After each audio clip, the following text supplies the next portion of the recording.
Mas o Papa Francisco também marcou um período importante na história do catolicismo. As reformas propostas pelo argentino, que foram ditas há pouco na coletiva de imprensa, também trouxeram renovação ao Vaticano e um olhar social para a Igreja. Nós preparamos uma reportagem justamente sobre isso.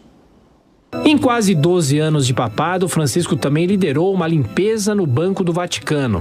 A instituição financeira, com mais de 6 bilhões de dólares em ativos, era alvo de inúmeras denúncias e escândalos de lavagem de dinheiro e corrupção. O Papa fez mais para promover as mulheres na igreja do que qualquer outro antes dele, inclusive as nomeando para cargos de destaque no Vaticano. O pontífice também insistiu para que os católicos LGBTQIA+, muitos deles marginalizados, pudessem encontrar um espaço de acolhimento na igreja. O Papa progressista condenou padres pedófilos, defendeu a renúncia aos luxos da igreja e deixa um legado na história: o foco na família e atenção aos necessitados. Jorge Mário Bergoglio sempre quis ser considerado um pastor simples, ao abrir mão das regalias do cargo que ocupou nos últimos anos.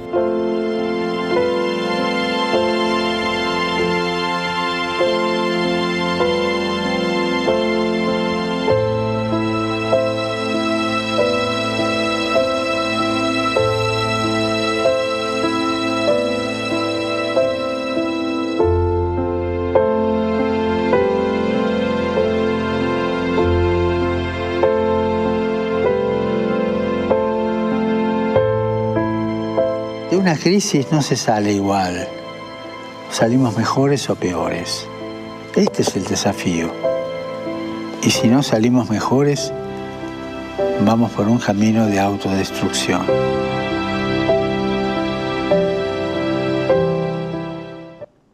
Realmente, o Papa Francisco, deixou um legado em relação a questões sociais. Ainda há pouco, na entrevista com o Virgílio Viana, que é superintendente-geral da Fundação Amazônia Sustentável, também destacou os pontos relativos ao meio ambiente, a COP30 que está se aproximando, que vai ser realizada no fim do ano aqui no Brasil, que também deve trazer muitos temas onde o Papa Francisco evidenciou. Mas eu vou repercutir aqui com a bancada, continuar o nosso debate, a nossa conversa, justamente falando sobre esse legado, sobre essas questões sensíveis e importantes que marcaram a gestão do Papa Francisco. Furriela. É curioso, porque nós tivemos vários papas realmente muito preparados. Acho que o João Paulo II, em termos de visão global, é um dos que eu mais admiro, com esse aspecto específico, até pelo momento que viveu. Mas o Papa Francisco tem uma característica bem interessante de ter aberto realmente as portas da igreja para todos aqueles grupos que, por conta de preceitos religiosos, aqui meu ponto não é debater se deve ser de uma forma ou de outra, mas é que as pessoas elas têm direito de frequentar a igreja católica, que elas têm direito a participar de todos os aspectos solenes dos cultos, A gente sabe que tem alguns bem importantes, como a Eucaristia, por exemplo, Então, vários desses preceitos religiosos, eles foram colocados como receptivos à frequência das pessoas dos mais diversos grupos, dentro da Igreja Católica. Eu acho que isso tem a ver com o momento que a gente vive.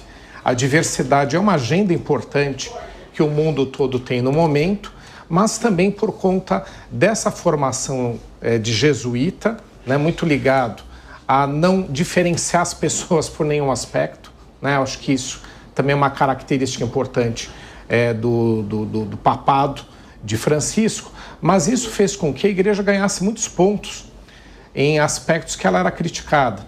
E se a gente for analisar em termos de quantidade de fiéis, em alguns países houve uma diminuição. No caso do Brasil, a gente sabe que o protestantismo cresceu bastante, continua sendo um país cristão, mas a Igreja Católica perdeu um percentual de representatividade, mas ela cresceu muito em outras regiões do planeta. Então não dá para se negar a quantidade de fiéis ou a importância da Igreja Católica nesse quesito, tendo mais de 1 bilhão e 300 milhões de fiéis, realmente muito representativo. Então, essa receptividade, essa inclusão dentro da igreja foi, ao mesmo tempo, importante para que a igreja se modernizasse, mas também foi importante, mostrando uma habilidade política também que eu admiro bastante, né, no Papa Francisco, em relação a não perder os preceitos religiosos. Então, veja só, não houve uma alteração em relação a casamentos homoafetivos, né? A Igreja Católica ainda não os realiza, não houve uma aceitação propriamente ou uma alteração daquilo que a Igreja acredita em relação ao aborto, esses temas todos delicados, né, que a sociedade toda tem, mas houve, por outro lado, então ele continuou conservador nesses preceitos, mas por outro lado, essa receptividade, essa abertura de portas para que todos possam frequentar os cultos religiosos, né? Então, acho que isso é não só uma questão de inclusão, mas também uma questão de habilidade política, de manter preceitos religiosos conforme eles estão, até talvez porque ele acreditasse neles dessa forma, mas, por outro lado, os aspectos de inclusão. A habilidade política também foi uma característica deste Papa. Cíntia Nunes.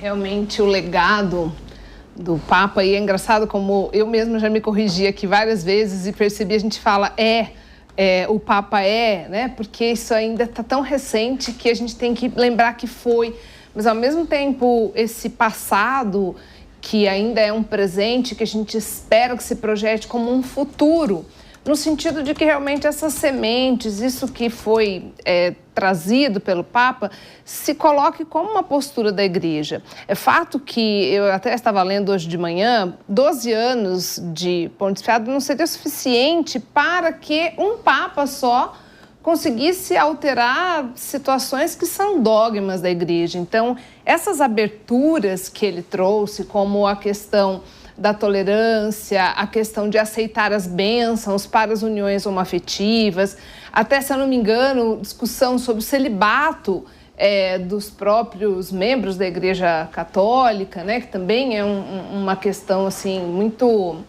premente e que é algo que é um dogma e praticamente quando se fala disso, outras tantas questões são trazidas à tona.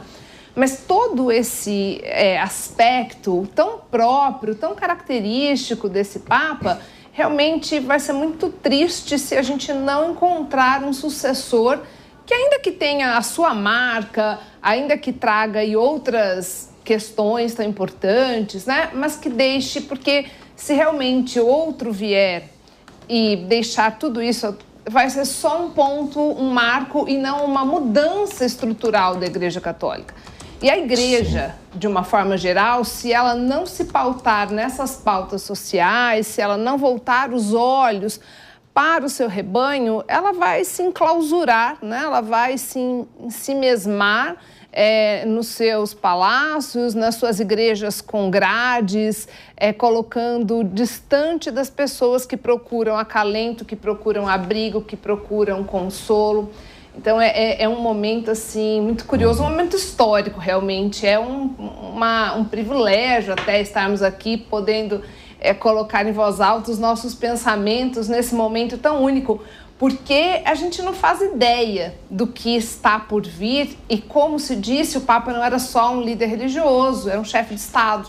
E tantas outras questões políticas em momentos que nós temos um equilíbrio, quer dizer, quase um desequilíbrio mundial dos grandes chefes de Estado, nós realmente precisamos que o Papa Francisco, onde quer que ele esteja agora, depois de ter combatido o bom combate, que ele ajude a iluminar e que o seu sucessor seja minimamente alguém de bom senso, alguém que fale pela paz.